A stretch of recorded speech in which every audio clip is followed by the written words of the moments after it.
سلام دوستان عزیز، به کانال یوتیوب بافتنی با مینا خوش اومدید. امیدوارم که حالتون خوب باشه.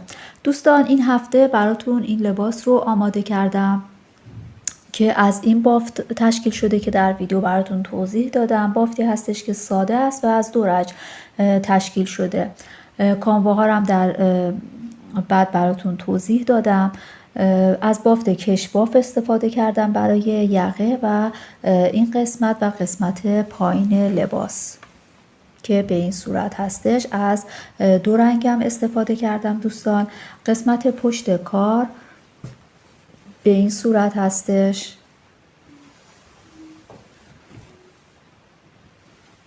و برای سر انداختن من از یه تکنیکی استفاده کردم که براتون در ویدیو توضیح دادم که پایین کشبافمون ببینید مثل کشباف لباس‌های حاضری هستش و به این صورت هست که البته اگه دوست نداشته باشید شما میتونید از همون روش ساده سر انداختن استفاده بکنید و کشباف رو ببافید. اندازه ها رو هم براتون گفتم در پایان ویدیو. فقط من فراموش کرده بودم پهنای این کار رو بهتون بگم. ببینید دوستان این قسمت پهناش 42-43 سانت شده و این لباس برای سایز 36 و 38 مناسب هستش. شما با اندازه گیری میتونید برای سایزهای دیگه هم ببافید که یه نمونه کوچیکی از بافت رو ببافید و بعد اندازه گیری کنید و تعداد دونه ها رو به دست بیارید. دوستان ببینید یقه ای هم که بافتم به این صورت هستش، کش میاد و راحت میتونید تم بکنید. امیدوارم که از بافتش خوشتون بیاد دوستان و با لایک و کامنت و سابسکرایب از کانال من حمایت کنید. اگر آماده هستید بافتش رو با هم شروع میکنیم. دوستان برای بافت این لباس من از 3 تا از این رنگ استفاده کردم و 2 تا هم از این رنگ. آلیزه ماکسی باتیک هست، 2 تا رنگ استفاده کردم. 25% پشم هست، 100 گرمش 100 متر. شماره رنگش رو هم اگه خواسته باشید 7794 و این هم همون مارک آلیزه سوپرلانا ماکسی که 100 گرمش 100 متر هستش و شماره رنگش 851. بعد از میل شماره اینجا از میل شماره 8 استفاده کردم برای کشباف. ببینید از این میل استفاده کردم شماره 8 و برای قسمت بالا که برای مدل هست از میل شماره 9 استفاده کردم دوستان. پس باید از 2 تا میل استفاده بکنید. بعد ابتدا براتون این مدل رو توضیح میدم. الان من یک نمونه بافتم که برای اندازه گیری ازش استفاده کردم. ببینید از این 2 تا رنگ استفاده کردم. اینم همون مارک نخا سوپرلانا ماکسی که ببینید شما خب میتونید به سلیقه خودتون از رنگ‌های مختلف استفاده بکنید. خب اگر آماده هستید بافتش رو با هم شروع میکنیم. دوستان این لباسی که دارم میبافم برای سایز 38 مناسب شده. ببینید من برای کشباف از یه نوع سر انداختن استفاده کردم که حاشیه‌اش ببینید به این صورت هستش، مثل کشباف‌های بازاری هست. حالا من این رو براتون توضیح میدم مدل سر انداختن رو، ولی اگر شما هر نوع که بلدید سر بندازید مهم نیست، ساده هم میتونید سر بندازید و کشبافتون رو ببافید. حالا من این رو براتون توضیح میدم. از میل شماره 8 برای کشباف استفاده میکنیم. ببینید یک مقدار نخ کنار بذارید و 64 تا دونه باید سر بندازید. این رو میتونید یک گره بزنید، اولین دونه رو به این صورت اولین دونه‌تون رو یک گره بزنید.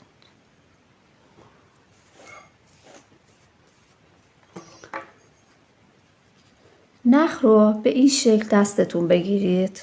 ببینید به این صورت. این رو نخ رو شماره 1 در نظر بگیرید، این رو 2 و بعد شروع بکنید میلتون رو. ببینید از این قسمت نخ شماره 1 رو بگیرید به این صورت 1.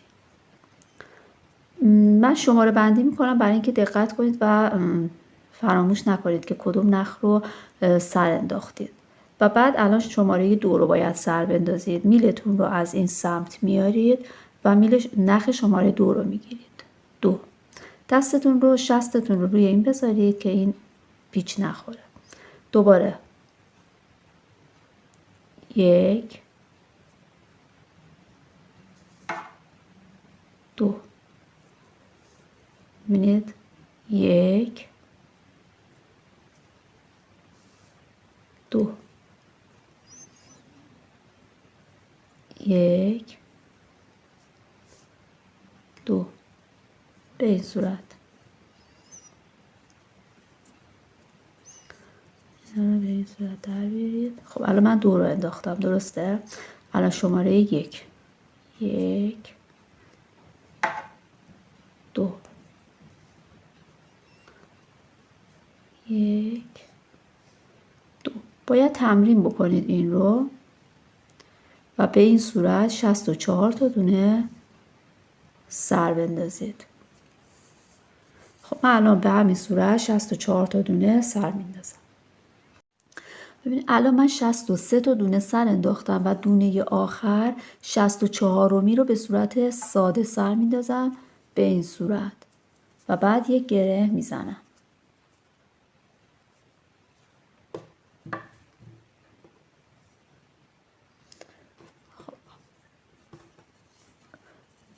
الان ببینید بافت به این شکل هستش. دو تا به این صورت افتاده وقتی اینطوری سر انداختید. خب دو رج اول رو باید به این شکل ببافید.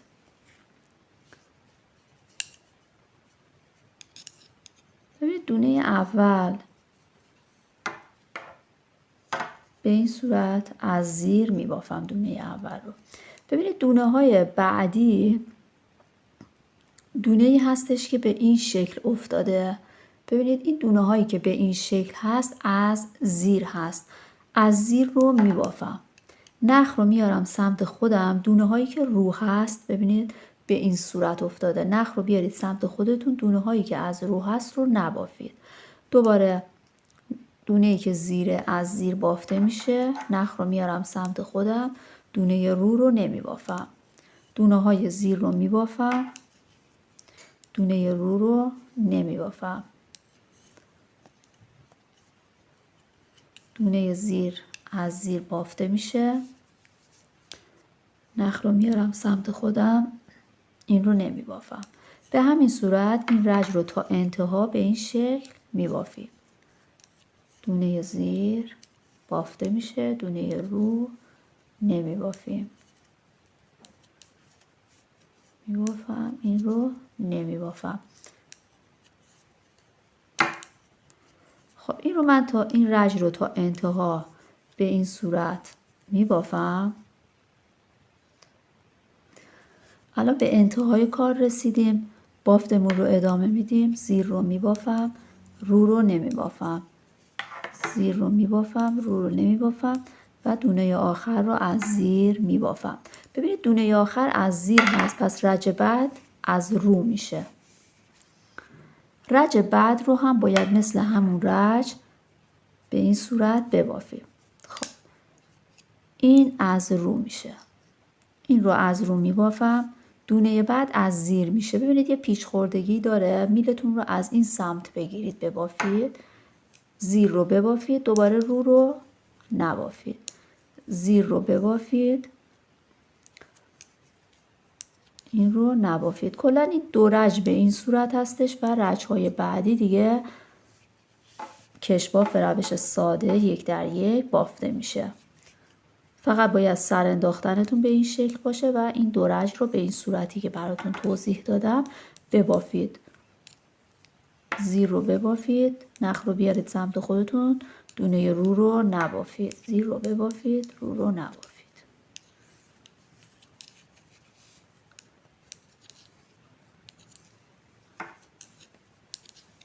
به همین صورت تا انتها به این شکل از این رج.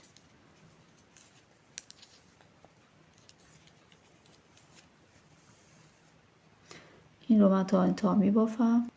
دوستان رج بعد برای اینکه دونه هاتون پیچ خورده نباشه، ببینید دونه های زیری رو که میبافید بهتر هستش که به این صورت نخ رو بگیرید ببافید. حالا اگر اون به صورت قبلی که من بافتم هم ببافید، فقط این هستش که باید پیچش رو باز کنید، یعنی میلتون رو طوری قرار بدید که مثل همین قسمتی که الان واسهتون دارم میبافم. ببینید اینطوری که ببافید بهتر هستش. رج بعد ساده تر میتونید ببافید.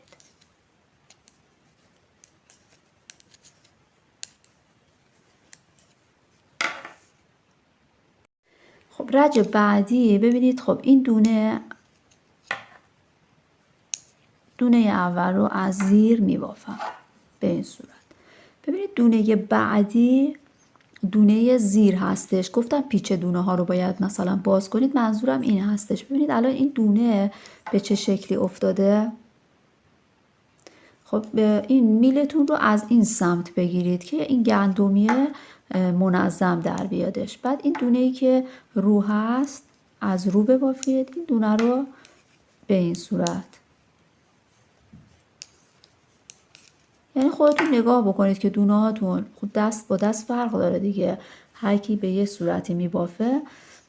نگاه بکنید که دونه هاتون درست در بیادش، یعنی گندمیه درست در بیاد. هر جوری که بلد هستید میتونید ببافید. دیگه این کشباف ساده است دوستان، 1 در 1، یک دونه از زیر یک دونه از رو. فقط اون دو رج قبل بودش که به اون صورت گفتم باید ببافید، وگرنه دیگه از اینجا به همین صورت از هر رج دونه های زیر رو از زیر ببافید، دونه های رو رو از رو ببافید. 13 رج کشباف رو ببافید کافی هستش. یعنی من 13 رج بافتم برای قسمت پشت. ببینید الان کشباف ما قسمت پایینش به این شکل در اومده. من این 13 رج رو میبافم، بعد مدل رو براتون توضیح میدم. البته مدل رو با یه کانوای دیگه توضیح میدم که رنگش مشخص تر باشه. برای بافت مدل من الان یه چند تا دونه سر انداختم که توی این توضیح بدم که رفت و برگشت رو سریع انجام بدم. با میل شماره 9 باید مدلتون رو ببافید. بعد از اینکه کشبافتون تموم شد، یک رج با همون رنگ از زیر میبافید و بعد رج بعد ببینید، یعنی در واقع از اینجا شروع میکنید. کشبافتون تموم شده، شما از همون رنگی که کشباف رو بافتید یک رج از زیر میبافید.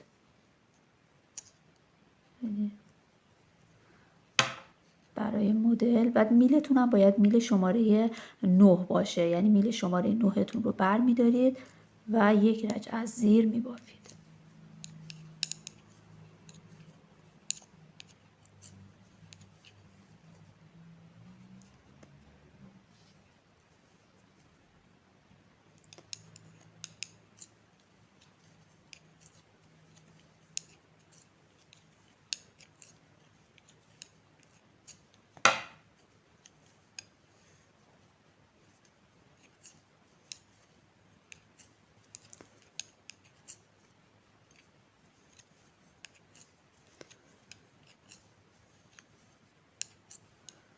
من از این رنگو استفاده کردم برای توضیح. خب پس کل دونه ها رو یک رج از زیر بافتم. بعد الان رنگ بعدی رو اضافه میکنید. ببینید حواستون باشه این دونه هایی که اول هست همیشه اول و آخر هست از زیر بافته میشه. ببینید دونه اول رو از زیر میبافید، حالا بعد این رو گره میزنید به این صورت. دونه اول رو از زیر میبافید، دونه بعد نبافته وارد میل میشه. این نخ به سمت زیر هستش. من این رو یه گره بزنم اول.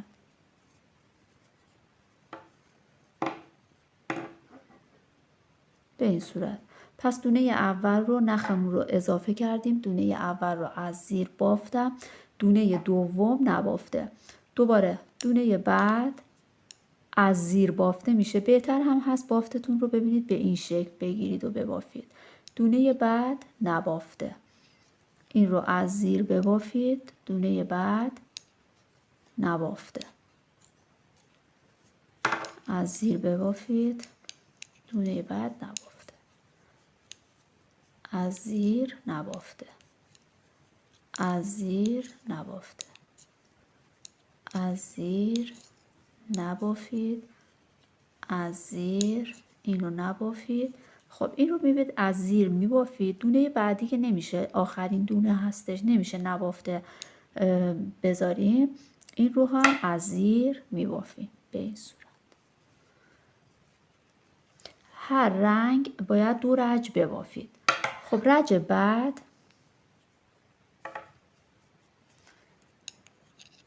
گفتیم دونه ها باید از زیر بافته بشه، دونه های اول و آخر. رج بعد دونه اول رو از زیر میبافیم به این صورت. ببینید هر نخی که دستتون هست همون دونه های همون رنگ بافته میشه. الان این کرمی دست من هست، دونه های کرمی باید بافته بشه. الان اینجا رج دوم بافتمون هستیم. ببینید خب این دونه ها از زیر بافته میشه. نخ رو رج دوم باف، نخ رو بیارید سمت خودتون، این دونه رو نبافید. نخ رو بیارید زیر، این دونه رو ببافید. این رو نبافید، این رو ببافید. پس رج پشت کار دونه هایی که بافته میشه از زیره. کلا دونه هایی که بافته میشه همیشه باید نخ زیر باشه. بعد این دونه نبافته، این دونه رو میبافیم. نخ رو میاریم سمت خودمون، نمیبافیم. این دونه بافته میشه، این دونه نمیبافیم.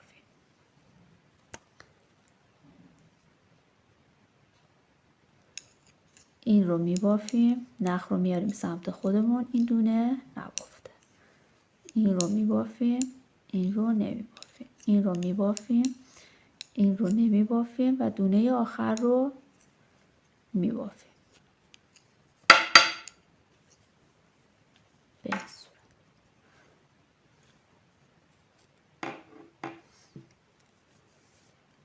خب الان رسیدیم این دو رج با این رنگ رو تموم کردیم. باید از این رنگ الان استفاده کنیم، رنگی که پایین هستش.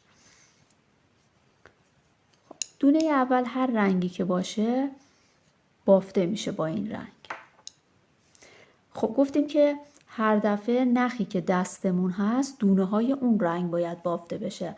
الان این نخ آجری دستم هستش، باید دونه هایی که رنگ آجری داره بافته بشه. خب این رو میبافم. نخم زیر هستش، رنگی که رجی که دارم اولین رج این بافتم هست. این رو نمیبافم، این رو میبافم. این رو نمیبافم، این رو میبافم. اینو نمیبافم، اینو میبافم. نبافته. ببینید نخ توی این رج زیر هست کلا. اینجا نمای روی لباستون هست. این رو میبافم، نمیبافم. این رو میبافم، این رو نمیبافم. دونه آخر بافته میشه. خب رج بعد گفتیم دونه ها از زیر بافته میشه، اولین دونه و آخرین دونه. این رو من میبافم. خب نخ رو میارم سمت خودم، این نبافته. باید دونه هایی که این رنگی هست رو ببافم. این رو میبافم، این رو نمیبافم. این رو میبافم، این رو نمیبافم. ببینید دونه هایی که نمیبافیم الان نخ باید پشت کار باشه دیگه.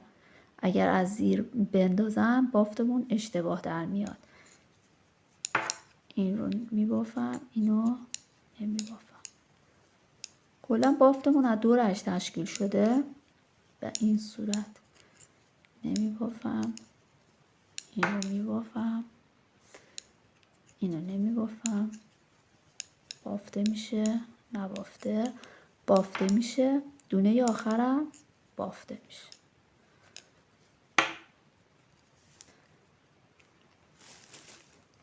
الان این دو رج با این رنگ رو بافتم، نوبت این رنگ هستش. ببینید این نخ بالا هست، دو رجش رو بافتم، این نخی که پایین هست الان نوبت اینه. دوباره به همون صورت قبل این بافت ها تکرار میشه دوستان. خب دونه اول هر رنگی که باشه از زیر بافته میشه. دونه دوم این رنگی هستش، نباید ببافم چون باید کرمی ها بافته بشه. این رو از زیر میبافم، اینو نمیبافم، اینا از زیر بافته میشه، نمیبافم، از زیر بافته میشه، نبافته، نمیبافم. ببین توی این رج نخ کلا زیر هست دوستان.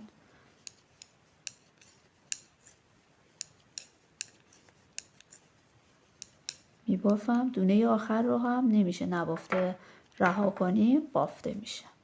ببینید دو تا دونه داریم اینجا کرمیه. بافتمون به این شکل در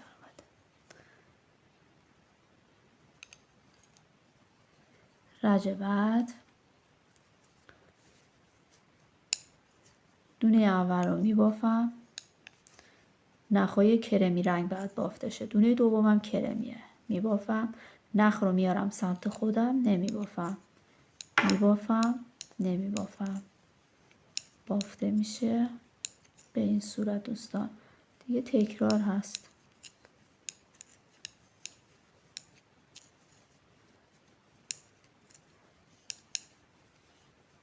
حواستون باشه دونه هایی که بافته میشه همیشه از زیر بافته میشه.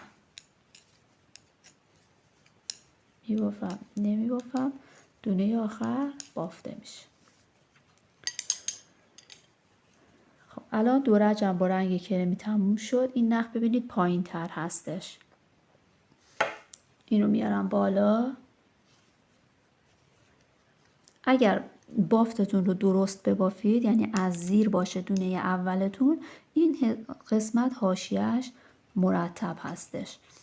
خب این رو از زیر میبافم، فقط دونه اول هر رنگی هست بافته میشه. خب الان باید آجوری رنگ ها بافته بشه دیگه، درسته؟ اینو میبافم، نمیبافم به این صورت.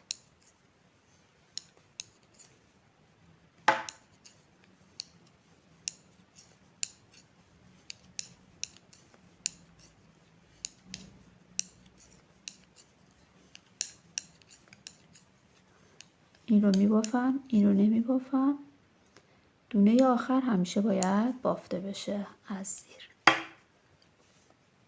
ببینید بافت ما الان به این شکل در اومده. دیگه تکرار هست دوستان. این رج رو هم میبافم براتون، نخ رو میارم سمت خودم، دونه نمیبافم. رج پشت کار به این صورت هست. حواستون باشه که نخ رو بیارید سمت خودتون و دونه ها رو نبافته بذارید.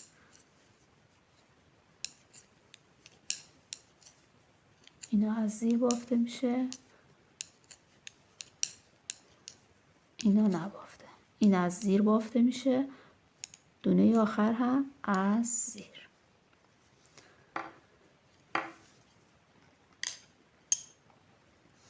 به همین صورت دوستان بافتتون رو که ادامه بدید به این شکل در میاد. الان ببینید اینجا کشبافو که بافتم یک رج از زیر بافتم، 13 رج کشباف رو بافتم که الان سانت هم بزنم براتون.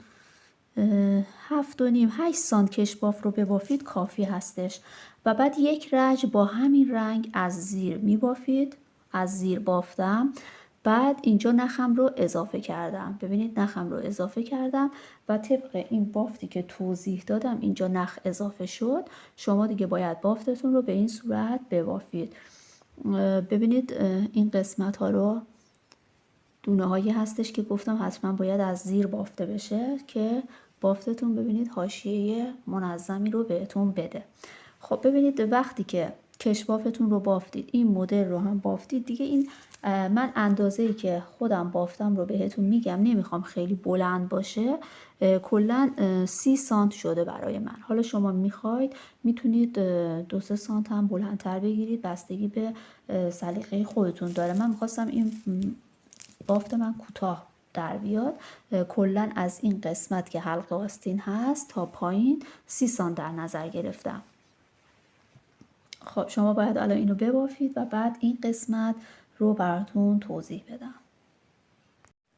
بعد از اینکه این قسمت رو به اندازه مورد نظرتون بافتید، ببینید الان من کلا این قسمت رو اندازه بگیرم 30 سانتی متر شده. میرسیم به حلقه آستین. برای حلقه آستین 7 دونه از این سمت گور میکنیم، 7 دونه از این سمت گور میکنیم. ببینید الان این قسمت 2 تا نخ داریم و من به نخی که رنگ بنفش هست رسیدم. باید از این نخ استفاده کنم، ولی این نخ رو هم باید داشته باشم برای سریای بعد. به خاطر همین این رو باید از زیر نخ رد بکنم که به این صورت هستش. ببینید این نخی رو که نمیخواید زیر بندازید. بعد الان باید با این کور بکنیم. نوبت این نخ است. خب ببینید دونه اول رو ببافید. این نخی که فعلا لازم نداریم ببینید به این صورت قرار بدید که داخل این نخ رد بشه و به سمت جلو بیاد. دونه دوم رو هم به این صورت ببافید و بعد دونه دوم که بافتید از زیر دونه اول بکشیدش بیرون. الان یک دونه به این صورت کور کردم. این نخم ببینید داره به سمت جلو میاد. اینو به این صورت نگه دارید. خب دونه بعد رو دوباره ببافید. الان ببینید این رو باید به این صورت دوباره از زیر دونه قبلی بکشید بیرون. این 2 تا دونه.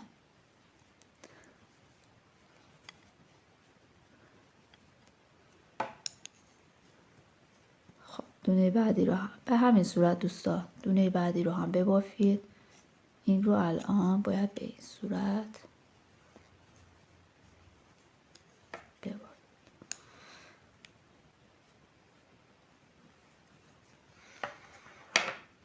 این سومین دونه. حالا برای سایزهای بزرگ خب تعداد دونه های بیشتری باید سر بندازید و این قسمت هم تعداد دونه های بیشتری رو باید کور بکنید. این 3 تا،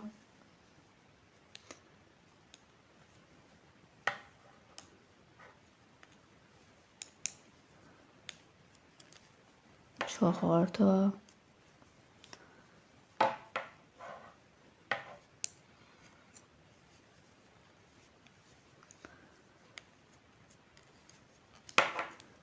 5 تا،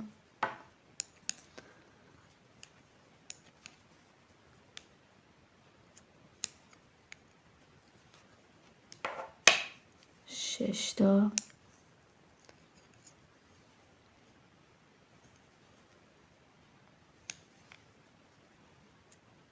این 7 دونه. برای این سایز همین 7 دونه کافی هستش.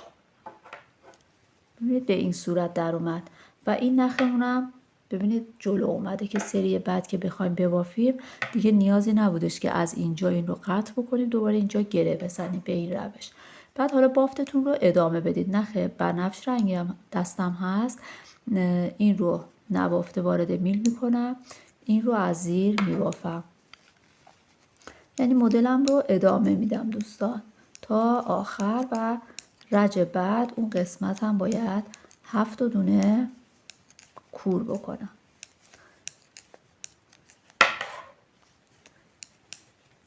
خب من این رج رو تا انتها می بافم. اون قسمت رو بافتم. بعد الان قسمت پشت کار هست، باید از رو 7 دونه کم بکنیم دوستان. این 7 دونه رو هم دقیقا مثل همون قسمت باید کور بکنیم. 2 تا دونه رو می بافم. دونه دوم رو از زیر دونه اول میکشم بیرون به این صورت. این یک دونه.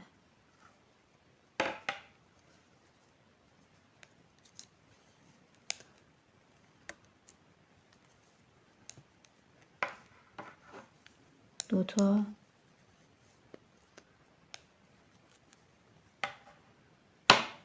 3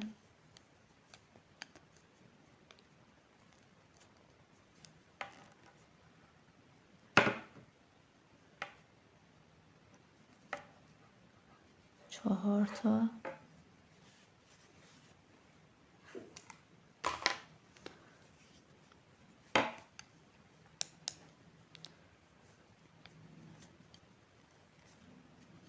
5 تا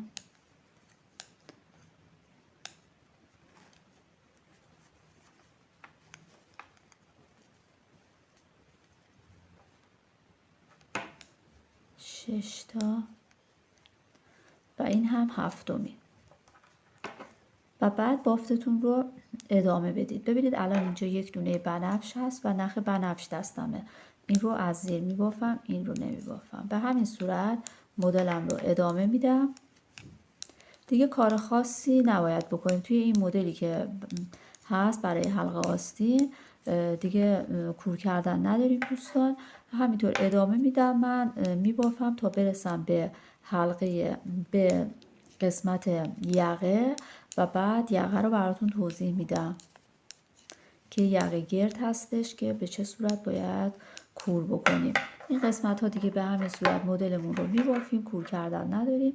به قسمت یقه که رسیدم براتون توضیح میدم. بعد از اینکه 7 دونه سمت چپ و 7 دونه سمت راست رو کور کردید، باید یه چند سانتی ببافید تا به یقه برسید. ببینید الان من این قسمت یه تقریبا 9 سانتی متر بافتم و میخوام الان یقه رو براتون توضیح بدم. کلا ما 64 تا دونه داشتیم که 14 تا دونه کم شد، 50 تا دونه روی میل هستش که از این 50 تا دونه میخوایم 10 تا دونه‌ای که وسط میمونه رو یک دفعه برای یقه کور بکنیم. پس 20 تا دونه این سمت، 20 تا دونه این سمت و 10 تا دونه وسط میمونه. 20 تا دونه اول رو به همون روش یعنی مدلمون رو بافتم. الان 10 تا دونه وسط رسیدم که این 10 تا دونه وسط رو باید کور بکنید. خب ببینید 2 تا دونه رو ببافید از این 10 تا دونه و دونه دوم رو از زیر دونه اول بکشید بیرون. الان اینجا یک دونه کور شد. اینم دومین دونه. به همین صورت باید 10 تا دونه کور بکنید. این 3 تا،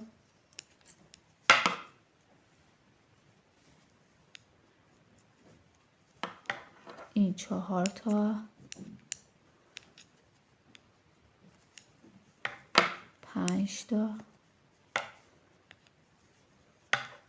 6 تا، 7،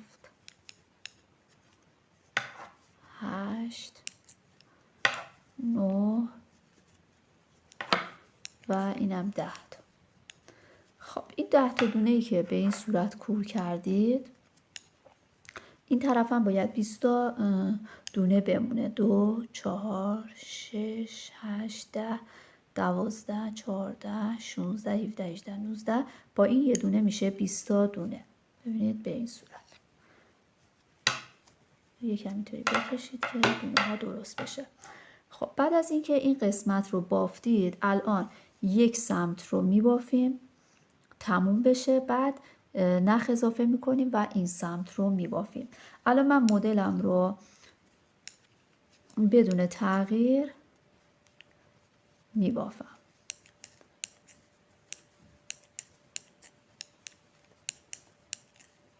به این صورت گفته بودم ببافید.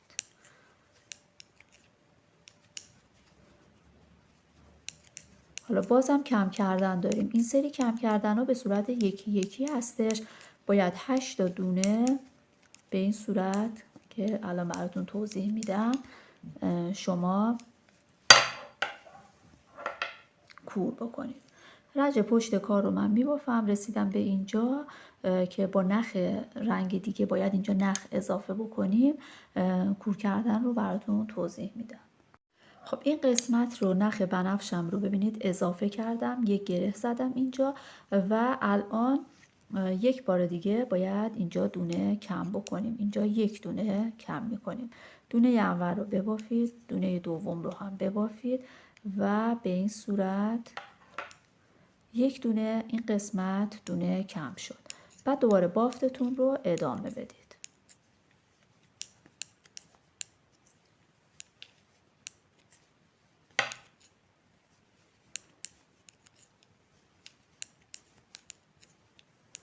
خب من بافتم رو ادامه میدم، میبافم، رج پشت کار رو هم میبافم و بعد دوباره برسم به اینجا دوباره باید دونه کم بکنم.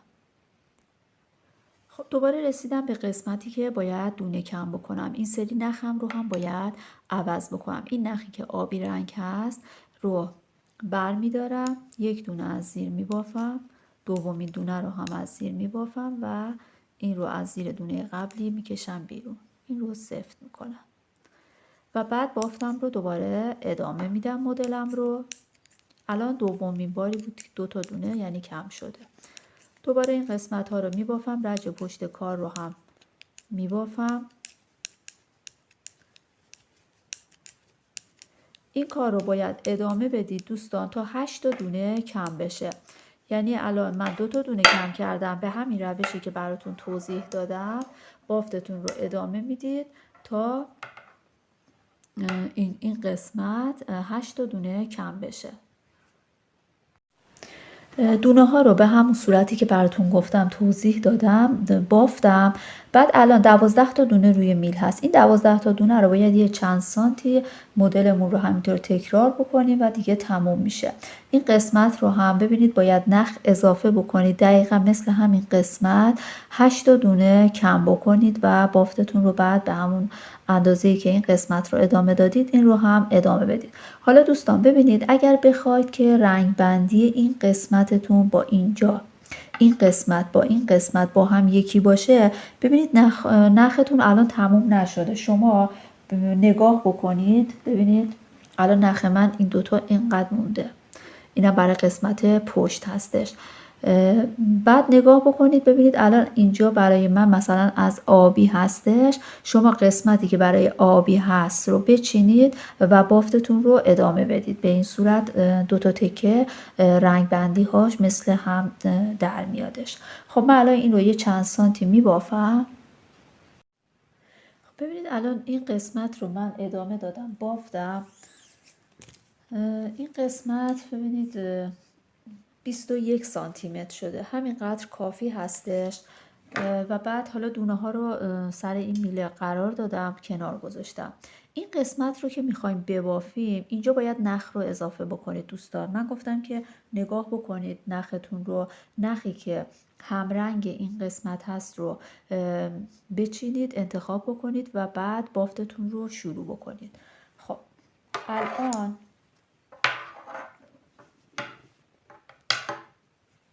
اینجا نخم رو اضافه میکنم. یک رج باید با این رنگ ببافم دیگه، چون یه رجش رو بافته بودم یه رجش مونده. خب این قسمت رو میبافم به این صورت.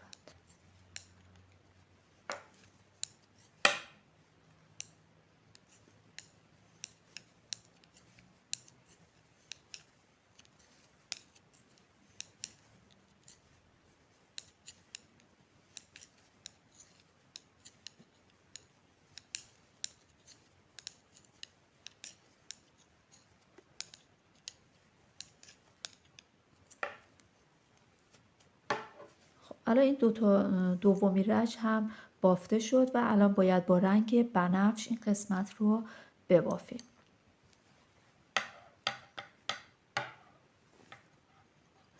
نخ بنفشم رو دست میگیرم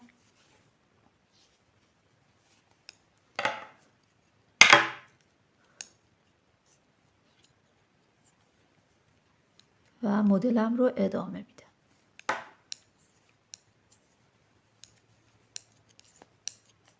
الان دونه هایی که بنفش هست بافته میشه.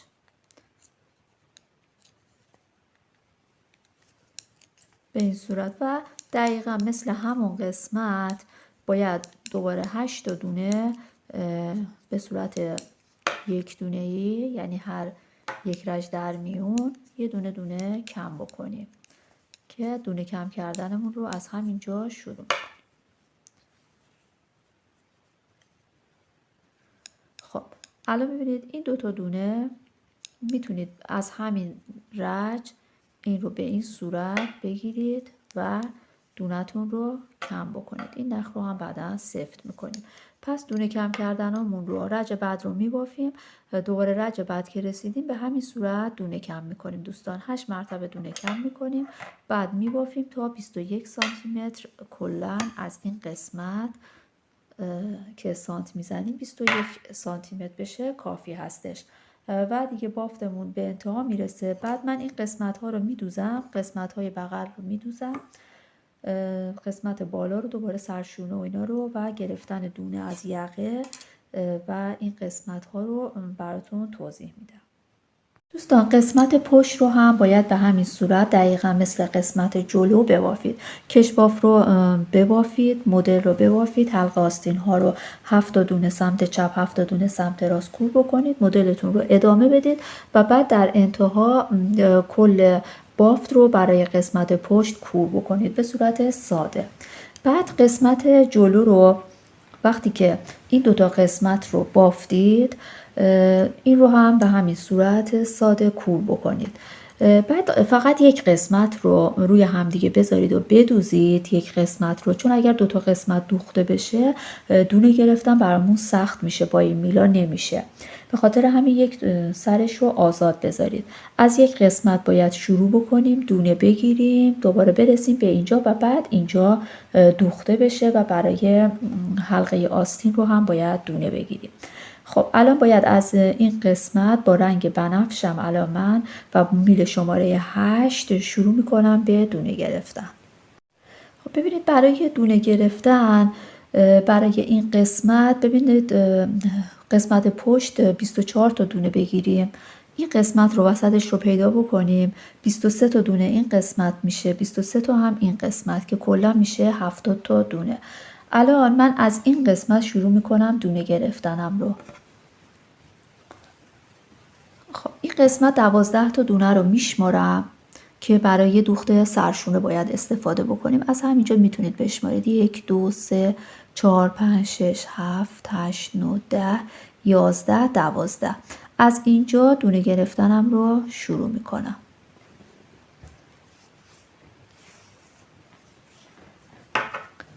گفتم برای قسمت پشت یعنی این قسمت باید 24 تا دونه در بیاریم.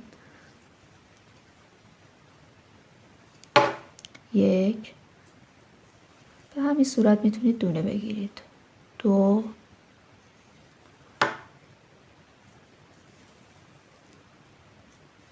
3 4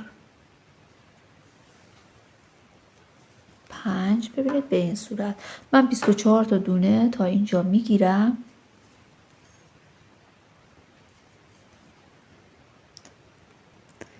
خب وقتی که این قسمت رو 24 تا دونه به این صورت گرفتید میرسیم به این قسمت. ببینید اینجا 10 تا دونه کور کرده بودیم، وسطش رو پیدا بکنید 5 تا میشه. یه علامت گذار بذارید. تا اینجا 23 تا دونه باید بگیریم. اینجا هم ببینید باید به صورتی بگیریم که الان مثلا یک دونه از این قسمت میگیرم، 2 تا 3 تا 4 5 6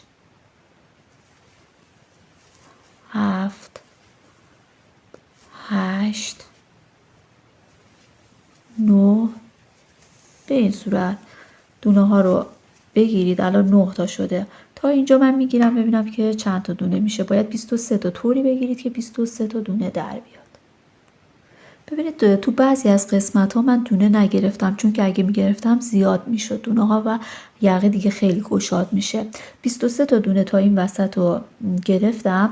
بعد از اینجا به بعدم ببینید دوستان 23 تا دونه باید بگیرید که دقیقا مثل همون قسمت ها هستش. ببینید الان از اینجا شروع میکنم 1 2 مثلا اینو نمیگیرم، دونه بعدی 2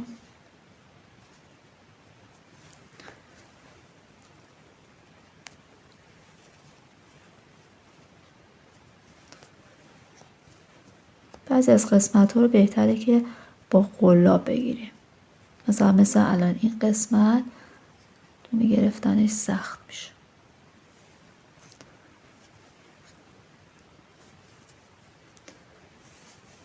قلاب هم اینجا نیست.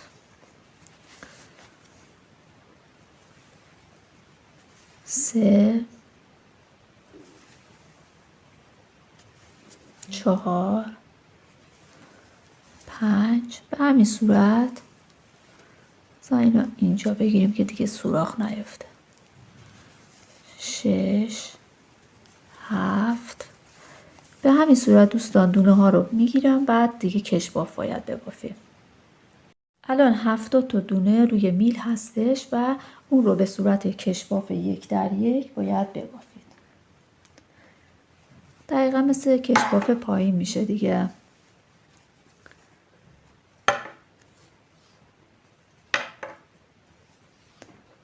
خب.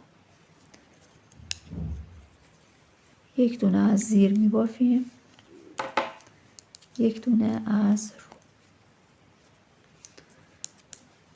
یک دونه از زیر، یک دونه از رو با میل شماره 8. یک دونه زیر، یک دونه رو. به همین صورت یه 8 رج ببافیم کافی هستش. بعد از اینکه 8 رج کشبافتون رو بافتید، اون رو باید کور بکنید دوستان. برای کور کردنم میتونید از این روش استفاده بکنید. ببینید مثلا دونه دومی رو نگاه بکنید، از رو هست، این رو از رو ببافید و بعد از زیر دونه قبلی بکشیدش بیرون به این صورت. بعد دونه بعدی زیر هست، این رو از زیر ببافید و بعد از زیر دونه قبل بکشیدش بیرون به این صورت. روها رو از رو ببافید، زیر رو از زیر و بعد کور کنید.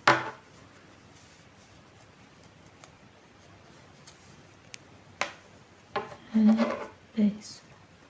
تا انتها این رو به این شکل کور بکنید.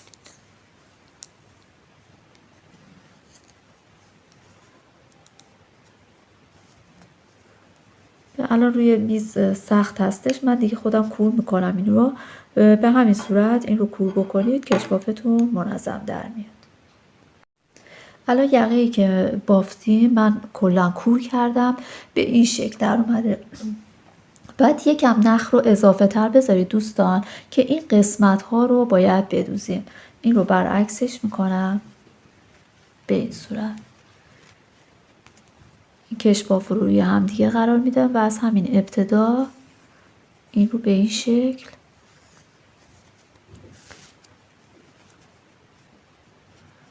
این قسمت ها رو بگیرید، یک بست اول بزنید به این صورت و بعد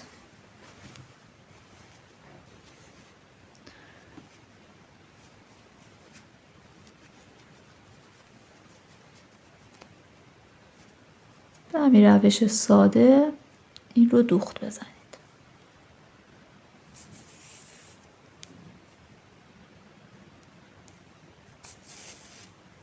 فقط این قسمت رو دقیق روی این قسمت بذارید که درست در بیاد.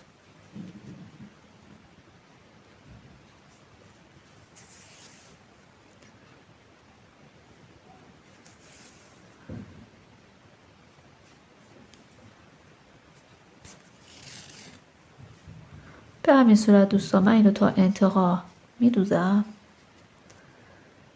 بعد از اینکه یقه تموم شد دوستان ببینید هنوز من این قسمت ها رو ندوختم و اول این قسمت رو دونه گرفتم، برای حلقه آستین بافتم بعد این قسمت ها ببینید دوخته میشه به این صورت.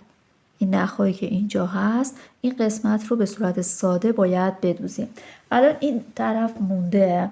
ببینید برای دونه گرفتن از این قسمت شروع بکنید. این قسمت نباید دونه بگیرید. از اینجا شروع بکنید تا سرشونه، تا این قسمتی که دوختیم 33 تا دونه این قسمت بگیرید، 33 تا دونه هم این قسمت بگیرید و به صورت کشباف مثل همین 8 رج ببافید و همون مدلی که بهتون گفتم باید کور بکنید.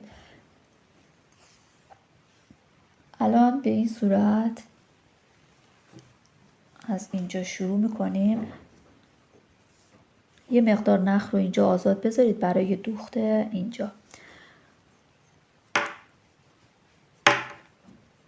ببینید اینجا رو دونه نمیگیریم. از همین ابتدا اینجا یک دونه من در میارم. میتونید اینطوری در و به همین صورت از این قسمت ها ببینید قشنگ مشخص هستش. دونه هاتون رو در میارید. 33 تا دونه شد برای من که کافی هستش. به همین صورت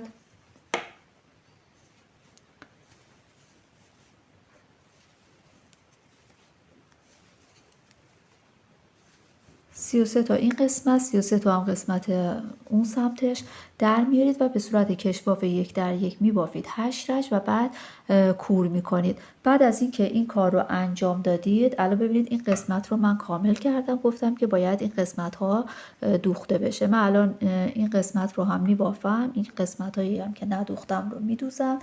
دیگه بافت ما به انتها میرسه. بعد در انتها پهلوها دوخته میشه. دوستان این قسمت هایی که گفته بودم رو من به صورت ساده ببینید از این قسمت دوختم. این قسمت و این قسمت بافت ما کامل شد و این قسمت ها رو هم ببینید به این صورت من دوختم. به این شکل در اومده. حالا اندازه ها رو بهتون میگم. اندازه کلی لباس از قسمت سرشونه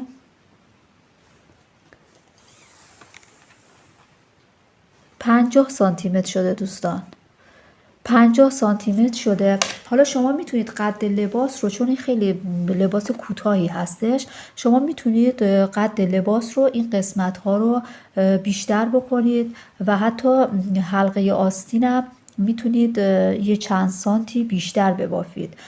چون که اگر بخواید آزادتر باشه به این صورت شما میتونید طبق اون اندازه‌ای که من گفتم یه چند سانتی هم بیشتر ببافید دوستان.